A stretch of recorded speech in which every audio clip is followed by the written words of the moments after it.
berjumpa lagi di EHT Fact bersama saya Enda Heavenly Triwijayanti yang akan membahas fakta-fakta seputar alur kehidupan seseorang berdasarkan tanggal lahir ataupun angka dari kejadian-kejadian atau peristiwa-peristiwa yang sempat heboh ataupun viral dengan menggunakan metode angka semesta. Untuk bagian pertama ini, EHT akan membahas fakta yang terjadi di seorang selebriti yang tertangkap karena kasus narkoba. Siapa dia? Roy Kiyoshi. Roy Kiyoshi lahir di tanggal 24 Februari tahun 1987. Fakta apa saja yang bisa didapat dari tanggal lahir seorang Roy Kiyoshi? Ini faktanya. Banyak banget sahabat-sahabat EHT yang menanyakan kepada EHT apakah seorang Roy Kiyoshi benar-benar memiliki kemampuan seorang indigo. Dari tanggal lahirnya, memang benar. Roy Kiyoshi memiliki kemampuan lebih, yaitu seorang indigo. Karena di tanggal lahirnya ada yang namanya kode misteri. Seseorang yang memiliki kode misteri seperti ini memang diberikan kemampuan lebih oleh Tuhan. Banyak juga yang penasaran kenapa seorang Roy Kiyoshi yang memiliki kemampuan indigo yang bisa melihat kejadian masa lalu, masa sekarang maupun masa depan akhirnya tertangkap kasus narkoba. Kalau EHT sebenarnya merasa bahwa Roy Kiyoshi sebenarnya sudah memiliki feeling akan ada peristiwa buruk yang akan terjadi pada dirinya. Akan tetapi, orang-orang yang memiliki kemampuan lebih seperti ini itu akan terdistract oleh pikiran dan perasaannya sendiri. Jadi intuisi itu tidak akan menjadi dominan. Yang menjadi dominan hanya pikiran dan perasaannya dia. Contohnya seperti ini. Roy Kiyoshi sebenarnya sudah memiliki intuisi bahwa sesuatu peristiwa buruk akan terjadi, yaitu tertangkap. Akan tetapi pikirannya lebih mendominasi. Saya nggak bisa ngapa-ngapain tanpa narkoba. Udahlah, apapun yang saya lakukan memang harus saya menggunakan narkoba agar pikiran saya bisa rileks, agar saya bisa menjadi orang yang tough. Yang kedua, Roy Kiyoshi memiliki kode yang namanya kode analytical. Seseorang yang memiliki kode analytical seperti ini, dia tidak pernah berhenti untuk berpikir. Jadi pikirannya terus saja bekerja. Even dia mau tidur saja, dia tidak pernah mengistirahatkan pikirannya. Ini ada korelasinya kenapa akhirnya dia menggunakan narkoba. Karena ia ingin merilekskan pikirannya yang dia rasa sangat hektik banget ya. Kode analytical Roy Kiyoshi ini, ia juga gunakan untuk men-scanning orang-orang yang masuk ke dalam kehidupannya. Tetapi kelemahannya, Roy Kiyoshi hanya men-scanning orang-orang yang berada jauh dari dirinya. Artinya untuk orang-orang terdekat lepas kode analytical ini. Makanya Roy Kiyoshi ini sering sekali dimanfaatkan, ditipu oleh orang-orang terdekatnya. Saran dari EHT untuk Roy Kiyoshi, 1, sebaiknya Roy Kiyoshi melakukan self healing atau penyembuhan diri. Karena banyak sekali peristiwa-peristiwa negatif yang membuat Roy Kiyoshi tidak nyaman yang berasal dari masa lalu. Dan ini EHT sarankan sekali untuk segera dirilis. Yang kedua, EHT menyarankan Roy Kiyoshi untuk merecharge energinya, karena selama ini terlalu banyak memvisualkan orang-orang, terlalu banyak memvisualkan kejadian-kejadian, sehingga perlu sekali yang namanya recharge energi. Yang ketiga, kode analyticalnya ini sebaiknya digunakan juga untuk orang-orang terdekatnya, agar peristiwa-peristiwa yang negatif atau tidak mengenakan seperti tertipu, dimanfaatkan, dan lain sebagainya itu tidak terjadi lagi di seorang Roy Kiyoshi.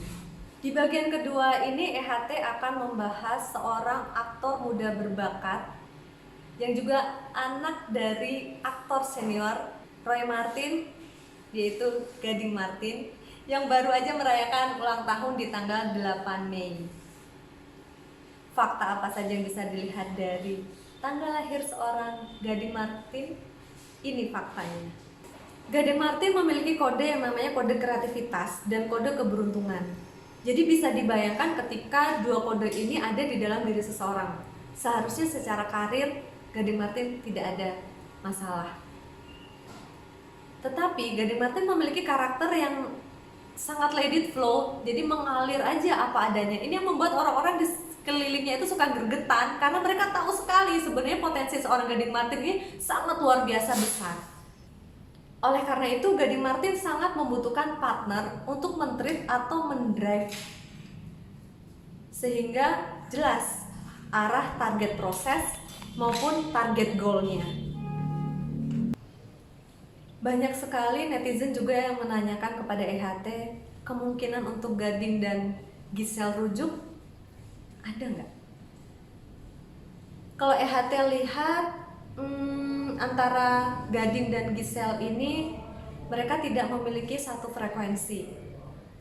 Jadi ketika membicarakan sesuatu hal, membahas suatu persoalan, itu selalu atau sebagian besar menemukan jalan buntu.